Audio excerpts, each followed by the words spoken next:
Avec 15 millions de Français concernés, les maladies chroniques touchent 20% de la population française et constituent la première cause de mortalité dans le monde. Impactant tous les domaines de la vie des patients, ces pathologies questionnent également les pratiques soignantes et c'est la raison pour laquelle le Forum infirmier, organisé par le CHU de Nîmes, a choisi cette thématique pour sa 8e édition.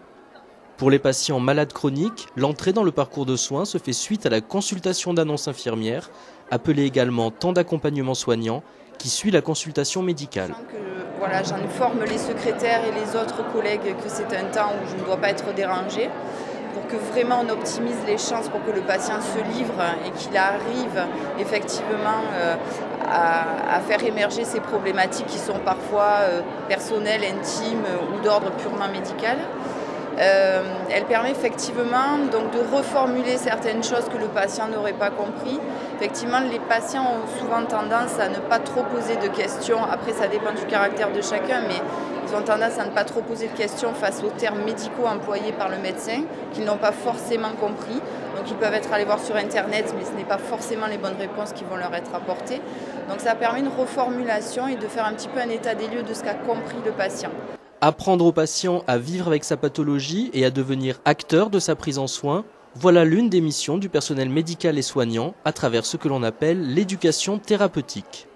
L'enjeu, c'est déjà d'avoir une meilleure observance, éviter les complications et surtout, c'est que de rendre le patient le plus autonome possible, c'est-à-dire qu'il comprenne bien que la maladie lui appartient, mais qu'il y a une grande partie de sa vie, de ses attitudes de vie, de ses habitudes de vie qui dépendent que de lui. Donc c'est de lui faire comprendre que pour être autonome, c'est lui qui doit mettre en jeu des mécanismes pour améliorer sa maladie et en améliorant sa qualité de vie.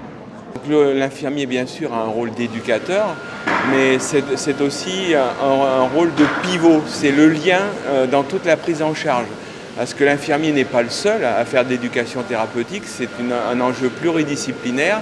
Et l'infirmier, qui est d'après sa formation de la relation d'aide, de l'écoute, de la pose de diagnostic infirmier, dont va découler le diagnostic éducatif, c'est un des professionnels qui va prendre le temps de faire ses bilans avec le patient, de voir ce qu'il a compris, ce qu'il a vraiment intégré par rapport à ce qui lui a été annoncé par le médecin, par la diététicienne.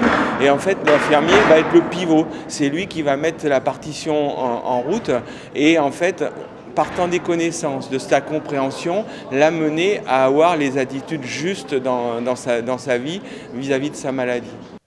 Élément déterminant dans la prévention de bien des pathologies, la pratique régulière d'une activité physique est également un moyen de mieux vivre sa maladie et d'en diminuer les effets délétères.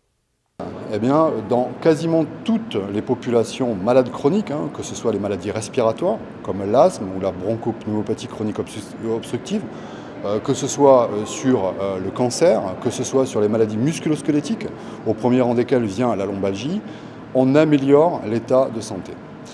Ce qui veut dire que si jamais, par exemple, vous avez une maladie cardiaque et que vous faites une activité physique régulière, eh bien, vous allez augmenter vos capacités fonctionnelles, votre résistance à l'effort, votre distance de marche et votre qualité de vie en général. Pour la lombalgie, c'est majeur. C'est-à-dire que tous les gens qui font une activité physique, généralement, sont moins touchés par la maladie lombaire, c'est-à-dire sont moins douloureux, ont moins de conséquences dans leur vie quotidienne et surtout ont un absentéisme au travail qui diminue colossalement. Donc l'ensemble de ces preuves nous fait dire que si jamais on arrive à convaincre les gens et à leur montrer l'intérêt d'avoir une activité physique régulière, eh bien on peut améliorer, en plus des traitements médicamenteux, l'état de santé de ces malades chroniques. Organisé par la Direction Coordination Générale des Soins et le pôle politique-social du CHU de Nîmes, le Forum infirmier est devenu un événement incontournable pour les professionnels de santé et les étudiants infirmiers de la région, puisqu'il permet des échanges professionnels riches sur des sujets de santé publique. Alors l'objectif de ces forums infirmiers, c'est de pouvoir favoriser la rencontre de l'ensemble des professionnels et notamment les rassembler autour d'une thématique choisie. Et depuis l'expérience que nous en avons tirée, force est de constater que nous avons trouvé un consensus et un mode de fonctionnement qui nous permettait chaque année de pouvoir renouveler ce type d'expérience, notamment par les sujets qui nous sont présentés par l'ensemble des professionnels qui qui collaborent à la construction de cette journée. Alors aujourd'hui, nous sommes partis sur la maladie chronique. Pourquoi ?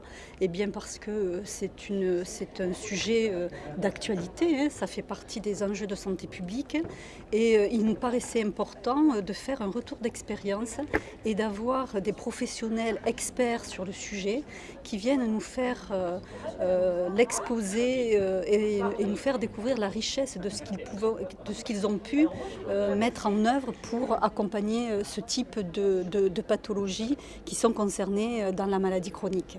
Voilà, c'est tout ce qu'on apprend, ce sera toujours bénéfique pour nous, donc il faut, et c'est vrai que c'est bien. Une journée comme ça, c'est vraiment utile. Tout est bon à prendre, surtout avec des professionnels de santé qui sont spécialisés sur les maladies chroniques, c'est vraiment bénéfique. C'est un plus pour notre formation en fait. Il y a des infirmiers des services, donc certains qu'on connaît déjà, d'autres qu'on va peut-être rencontrer plus tard dans nos stages. Donc voilà, c'est vraiment un bon échange professionnel et étudiant. Avec plus de 250 participants en 2016, le Forum infirmier a permis d'enrichir la réflexion dans les pratiques soignantes. Rendez-vous est donc pris pour la 9e édition en 2017.